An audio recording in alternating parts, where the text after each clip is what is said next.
Back from my dinner run at Coldfoot.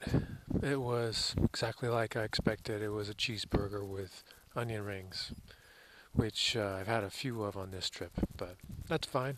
It's the only food out here, unless I wanted to catch myself some bear or some moose or maybe a bunch of these mosquitoes.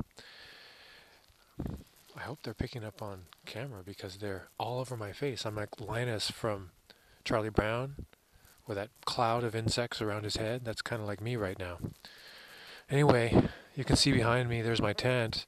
I only set it up because I wanted to mark my spot while I was gone, and so nobody would take this campsite that I've already paid for. Um, but I didn't intend to sleep in it because it's plenty warm enough to sleep outside. The only issue is these bugs are pretty persistent. They're all over me, and even though I've got DEET on, they're still hovering around me and landing on me and taking off. So I might just go into the tent for the night. Well, that was fun. I was just awakened by some sprinkles out of nowhere. And as soon as I felt the first few of them, boom, I was just awake just like that because I was completely exposed. The forecast had nothing about rain. It was looking like absolutely blue skies for the rest of my time out here on the Dalton. So I didn't put my rain cover on. And yeah, when I felt those sprinkles, I went to work without even thinking. Started rolling up my sleeping bag, putting everything away. Thankfully, the rain is really superficial. There's no force behind it. It's definitely not a storm. It's just some little bit of moisture that just dripped out of these clouds because there are blue skies above me with just some gray clouds. But it looks like they're going to pass. And this isn't going to be a big deal. But another kind of interesting thing is that I think the mosquitoes had been accumulating outside my tent for the last few hours while I'd been asleep in there.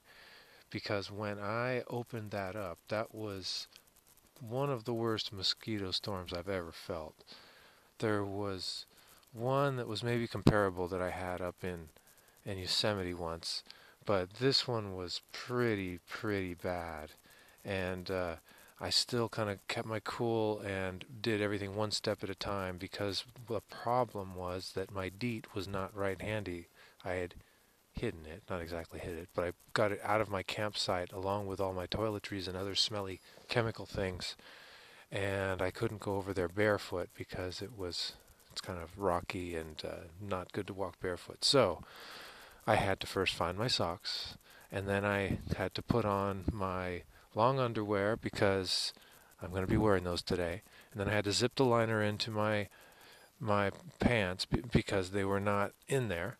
Then put the pants on, then put the boots on, and then go over and run over and get the DEET. And that whole time, I was just covered with mosquitoes. And they're still around now, but I think this DEET really works more than maybe you realize because it was crazy with mosquitoes just a few minutes ago. And now they're buzzing around, kind of annoying me a little bit like usual, but I mean, that was something intense.